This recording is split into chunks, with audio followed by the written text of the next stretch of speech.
Warga di Desa Wiono, Pesawaran terjaring operasi justisi tidak memakai masker.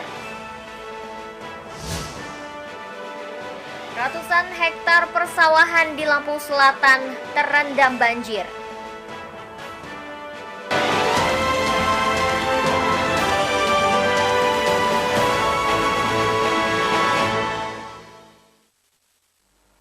Tabi pun.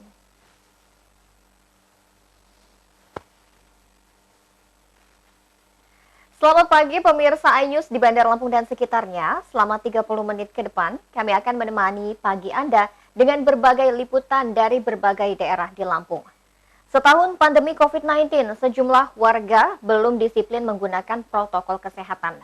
Warga terjaring razia tidak memakai masker saat berada di tempat publik.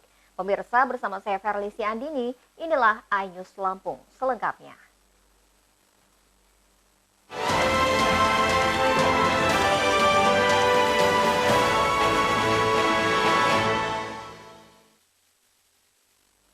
Sejumlah masyarakat masih belum disiplin dalam menerapkan protokol kesehatan di tengah pandemi COVID-19. Beberapa warga kedapatan tidak memakai masker meski berada di tempat publik.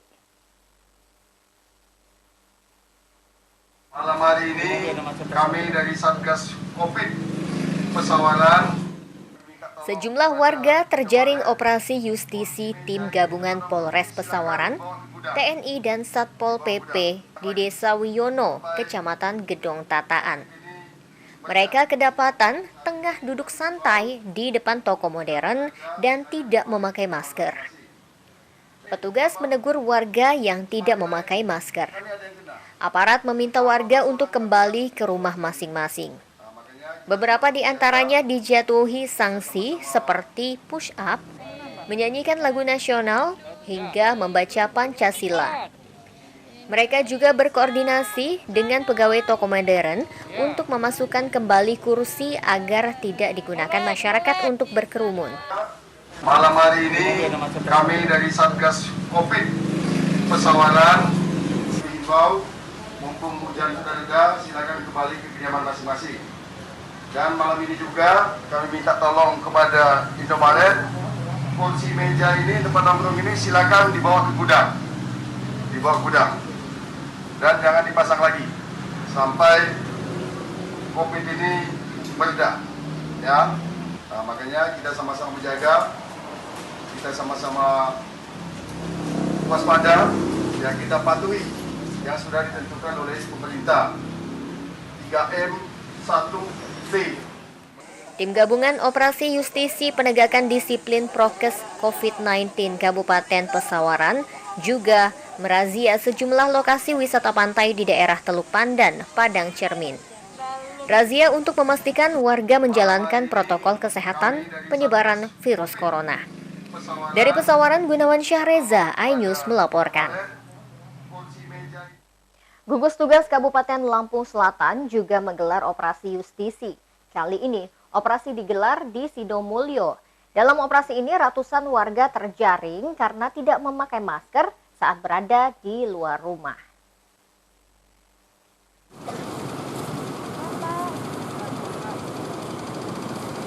Ratusan warga Kecamatan Sidomulyo kedapatan tidak memakai masker saat berada di Pasar Sidomulyo. Operasi melibatkan aparat gabungan TNI, Polri, serta Satgas COVID-19 Kecamatan.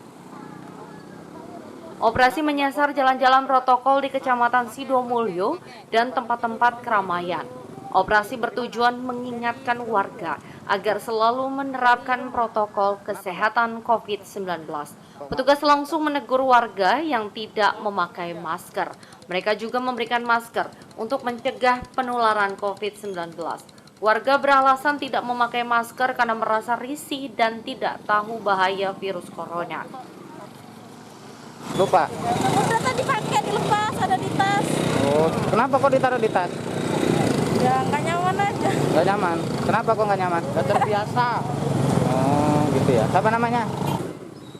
Untuk mencegah penularan COVID-19, petugas akan menggelar kegiatan operasi justisi dengan sasaran warga di ruang publik. Warga diingatkan untuk mematuhi protokol kesehatan. kita ketahui bersama kondisi kita di Lampung Selatan, terlebih khusus daerah Sidomulyo, ini pada saat sekarang ini statusnya sudah masuk pada status zona merah. Nah, mengingat status itu, maka perlu kita mengingatkan kembali kepada warga supaya kembali melakukan atau melaksanakan protokol kesehatan secara ketat. Oleh sebab itu, pada hari ini kita lakukan pembagian masker di sekitar pasar ini untuk menggugah kembali, agar mereka mengingat kembali, agar mereka sadar kembali bahwa menggunakan protokol kesehatan, salah satunya masker, itu adalah sangat penting sekali. Berdasarkan data yang dihimpun dari Posko Penanganan COVID-19 Lampung, saat ini 8 daerah di Lampung masuk zona merah, yakni Bandar Lampung, Metro, Lampung Selatan, Lampung Timur, Lampung Utara, Lampung Barat, Tanggamus, dan Pringsewu. Dari Lampung Selatan, Heri Fulistiawan, Anyus Lampung melaporkan. Beralih ke informasi lain, Polresta Bandar Lampung mulai memberlakukan penerapan Electronic Traffic Law Enforcement bagi pelanggar lalu lintas. Pelanggar yang terekam kamera CCTV melanggar aturan lalu lintas akan dikenakan tilang elektronik.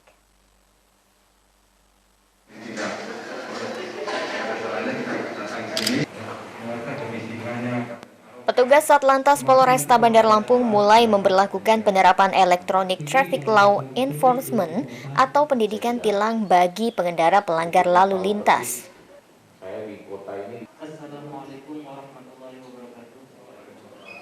Polresta menggunakan kamera CCTV yang terpasang di sejumlah titik jalan raya Kota Bandar Lampung. Penindakannya dengan menggunakan mekanisme mencatat langsung nomor plat kendaraan yang melakukan pelanggaran.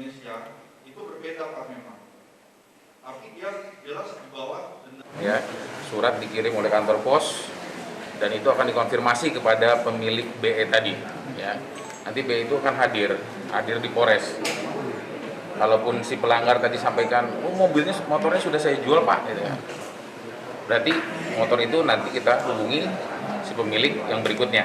Ya, tentunya kita konfirmasi dulu. Ada surat konfirmasi kepada masyarakat untuk memastikan hal tersebut, dan itu sudah ada data langsung dari elektronik registrasi dan identifikasi yang terstruktur di Samsat Raja Basa. Warga menerima rencana penerapan tilang elektronik. Aparat diminta menyosialisasikan aturan ini kepada seluruh pengendara. Setuju karena mengurangi angka kecelakaan dan juga harusnya kita sebagai pengguna jalan harus tertib dalam berlalu lintas dan juga patuh terhadap aturan yang dibuat sama Polresta.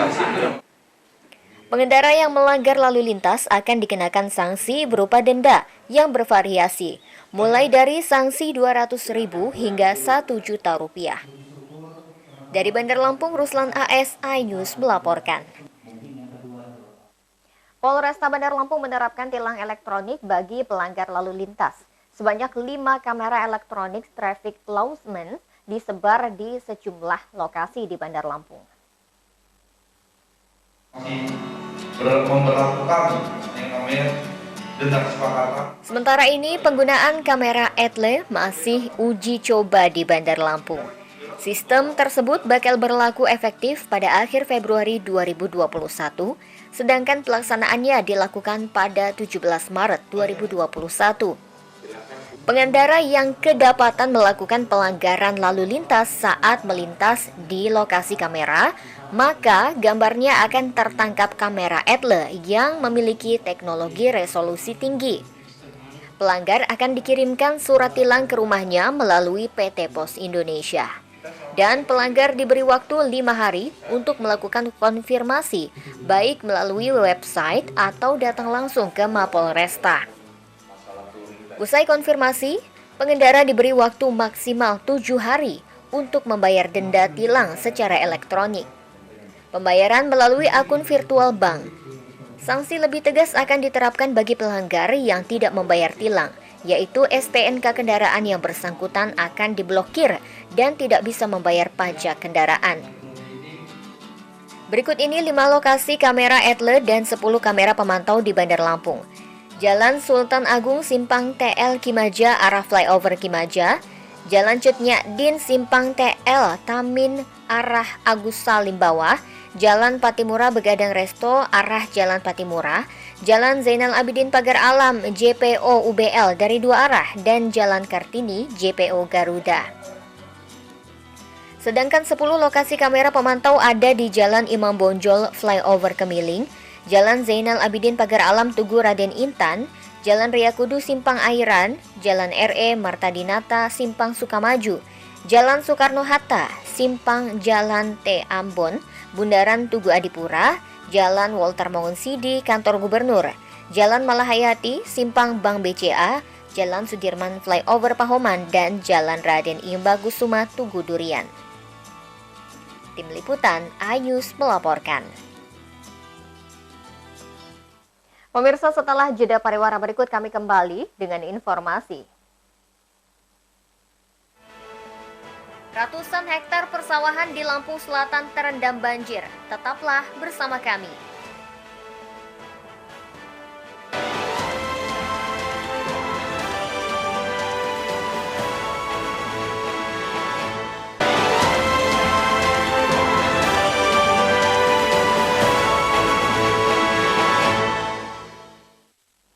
Pemirsa, terima kasih Anda masih bersama kami. Ratusan hektar sawah di Palas dan Seragi, Lampung Selatan terendam banjir. Air merendam tanaman padi yang baru berumur rata-rata 20 hari. Petani merugi karena tanaman membusuk dan rusak.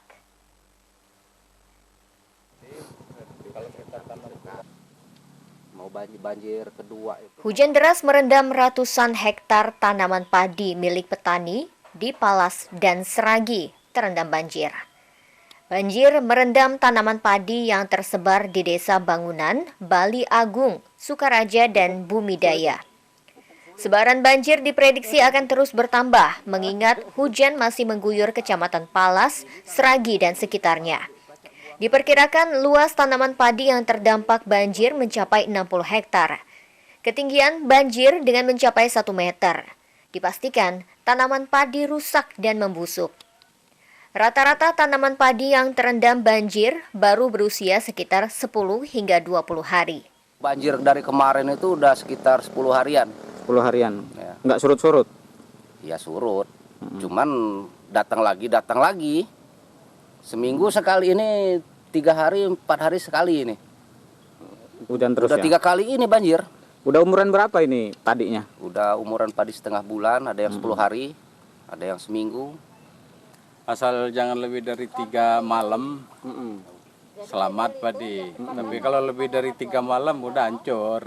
Busuk. Ini udah berapa malam ini? Baru semalam. Malam. Ya. Tapi udah sering banjirnya ya? Udah 2 kali ini. 2 kali ini? 3 kali. 3 kali. 3 kali. Tadi jam berapa nih datangnya airnya, Pak? Ya semalam. Oh, semalam. 9 malam. Udah. Berapa rugi kisaran? Kalau sekarang belum bisa ditaksir karena padinya ujungnya masih melambai-lambai. Tapi udah keluar modal lah ya? Ya pasti. Sampai saat ini belum ada tindak lanjut dari pemerintah. Jika banjir tak kunjung surut, petani bisa gagal panen. Dari Lampung Selatan, Heri Fulistiawan, iNews melaporkan.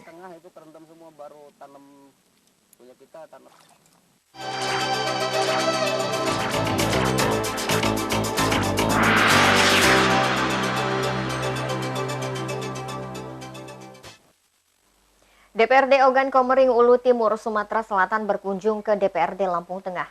Kunjungan kerja ini bertujuan untuk menggali ilmu tentang tugas dan fungsi musyawarah dalam penjadwalan kegiatan DPRD. Kedatangan rombongan dipimpin langsung Ketua DPRD Ogan Komering Ulu Timur, Benny Davidson. Kedatangan mereka disambut Sekretaris DPRD Syamsi Roli.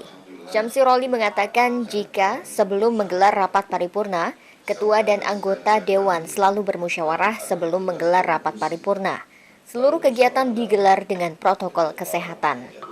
Pak Syamsi Roli sebagai Sekwan telah menerima kami bersama unsur sekretariat dan kami telah menerima berbagai keterangan yang kami anggap bahwa tujuan dan harapan kami sama tentang keinginan untuk melaksanakan program dan kegiatan itu sebaik mungkin. Sedangkan untuk kegiatan-kegiatan di Banmos memang sama, ya, di Lampung Tengah juga semua kegiatan di DPRD harus melalui Banmos. Kunjungan kerja bertujuan meningkatkan kualitas SDM anggota Dewan. Dari Lampung Tengah, Amir Mahmud dan Kiki, iNews melaporkan. DPRD Lampung Tengah mengundang Kepala Dinas Pertanian, Tanaman Pangan, dan Hortikultura setempat untuk membahas kelangkaan pupuk bersubsidi. Saat ini petani sedang memasuki masa tanam dan sangat membutuhkan pupuk. Kepala Dinas Pertanian, Tanaman Pangan, Kabupaten Lampung Tengah, Kresna Rajasa mengatakan pengadaan pupuk subsidi melalui mekanisme yang diatur oleh pemerintah. Jumlahnya disesuaikan dengan kebutuhan yang diusulkan oleh petani berdasarkan RDKK tahun 2020. Pengadaan pupuk bersubsidi menggunakan sistem elektronik untuk menghindari penyimpangan. Pemerintah juga hanya mencukupi 60% kebutuhan petani.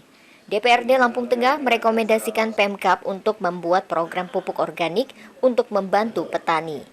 Karena pemerintahnya bisa mencukupi 63%, Dinas Pertanian untuk kita buat program bagaimana dicukupi dengan pupuk organik.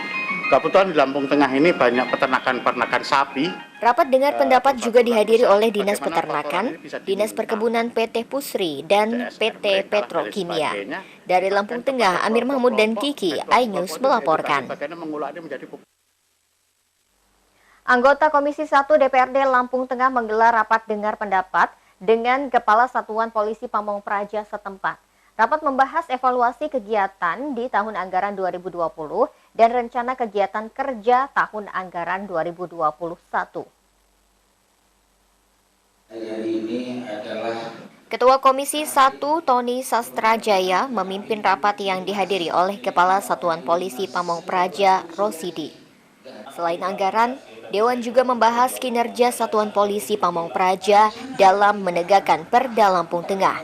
Misalnya menertibkan toko modern yang banyak dikeluhkan oleh masyarakat dan pedagang kecil. Pertama, kita itu kan menanyakan apa sih yang sudah dikerjakan, apa sih yang sudah dilakukan Satpol PP selama ini tahun 2020 yang terutama kita tanyakan, dan apa yang akan dikerjakan di 2021. Memang untuk seragam 2 tahun tidak dapat karena memang tidak ada anggaran. Dewan juga menyinggung tentang uang makan yang dinilai terlalu kecil. Anggaran uang makan hanya 20.000, sementara anggota Satuan Polisi Pamong Praja dapat piket hingga 24 jam. Dari Lampung Tengah, Amir Mahmud dan Kiki, iNews melaporkan. Bupati Lampung Utara Budi Utomo melantik 2 kepala dinas. Perubahan berdasarkan hasil uji kompetensi beberapa waktu lalu. Diharapkan pergantian jajaran dapat meningkatkan kinerja aparat menjadi lebih baik. Bupati memimpin pelantikan 2 kepala dinas di Aula Siger. Pelantikan didasari surat rekomendasi dari Komisi Aparatur Sipil Negara mengenai hasil uji kompetensi. Pejabat yang baru dilantik diharapkan dapat menunjukkan kinerja yang lebih baik dari sebelumnya. Saat ini Pemkab membutuhkan aparatur yang mampu bekerja keras dan mengikuti dinamika. Saat ini pemerintah daerah Kabupaten Lampung Utara sangat membutuhkan aparatur yang mau dan mampu bekerja keras, serta mampu menjawab perkembangan dan dinamika yang terus bergerak tanjung dalam rangka mewujudkan visi dan misi Kabupaten Lampung Utara. 2 pejabat yang dilantik adalah Mas Pardan selaku Kepala Dinas Kependudukan dan Catatan Sipil bertukar posisi dengan Hairul Saleh, Kepala Dinas Tenaga Kerja dan Transmigrasi. Sementara asisten bidang administrasi diguguhkan karena adanya perubahan nomenklatur. Dari Lampung Utara, Jimmy Irawan dan Alvan, iNews melaporkan. Pemirsa, setelah pesan-pesan berikut ini kami kembali dengan informasi. Beberapa ibu rumah tangga di Lampung Barat yang membudidayakan jamur tiram. Sesaat lagi hanya di iNews Lampung.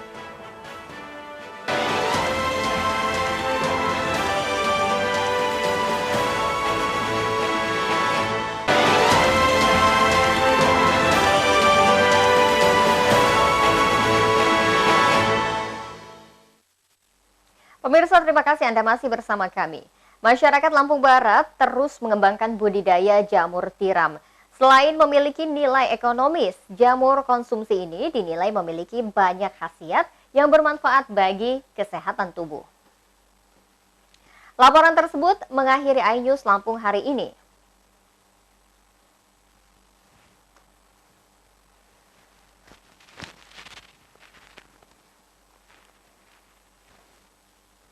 Ingat, untuk terus menerapkan 3M, yaitu memakai masker, menjaga jarak, dan mencuci tangan dengan sabun untuk menghindari COVID-19.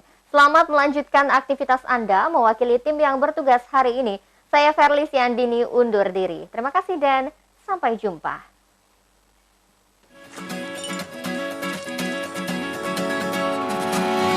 Beginilah aktivitas budidaya jamur yang dilakukan kelompok wanita tani atau KWT Anggrek di Desa Pampangan, Kecamatan Sekincau, Kabupaten Lampung Barat. KWT ini sudah mulai mengembangkan jamur tiram di wilayah ini sejak tahun 2012 silam. Usaha ini dipilih karena investasi dan perawatannya cukup mudah dilakukan. Selain itu, iklim wilayah Lampung Barat yang sejuk juga sangat cocok untuk membudidayakan jamur tiram. Bukan hanya memiliki nilai ekonomis, jamur ini juga dinilai memiliki banyak khasiat, seperti meningkatkan daya tahan tubuh, menurunkan kolesterol, mencegah kanker, sumber vitamin B3, dan masih banyak manfaat lainnya. Setiap harinya, belasan anggota KWT Anggrek memanen jamur dari 1.500 media tanam yang ada di rak. Dalam satu hari, mereka dapat memanen hingga 20 kg jamur tiram. Meski terlihat mudah, budidaya jamur tiram harus dilakukan dengan benar untuk penyiraman dan perawatannya. Sayangnya, kelompok ini masih kesulitan membuat media tanam sendiri sehingga mereka harus membeli dari kabupaten lain. Jamur ini disemprot setiap hari pakai air bersih, terus sehari sekali setiap habis metik kita semprot. Dalam sebulan bisa berapa kali panen, Bu? Tiap hari. Mulai dia bisa dipanen sejak usia berapa? 1 bulan setelah bakloknya full putih. 1 baklok itu bisa menghasilkan 0,5 kilo. Jamur ini kita sudah belajar dari tahun 2012, belajar dengan Pak Jono dari Simpang Serdang. Di sana kita belajar cara untuk pembudidayaan jamur tiram. Dan alhamdulillah sampai sekarang masih berjalan budidaya jamur tiram ini. Kenapa tertarik budidaya tiram ini, Bu? Karena bisa untuk menambah pemasukan dan pendapatan untuk masyarakat, terutama khususnya anggota KWT Anggrek. Jamur tiram dihargai Rp15.000 per kilogramnya. Pemasaran jamur kelompok ini pun tidak begitu sulit. Selain dijual sendiri ke pemesan, hampir setiap hari para pengepul datang ke tempat budidaya untuk mengambil dan memasarkannya kembali. Dari Lampung Barat, Enrico Ngantung, iNews melaporkan.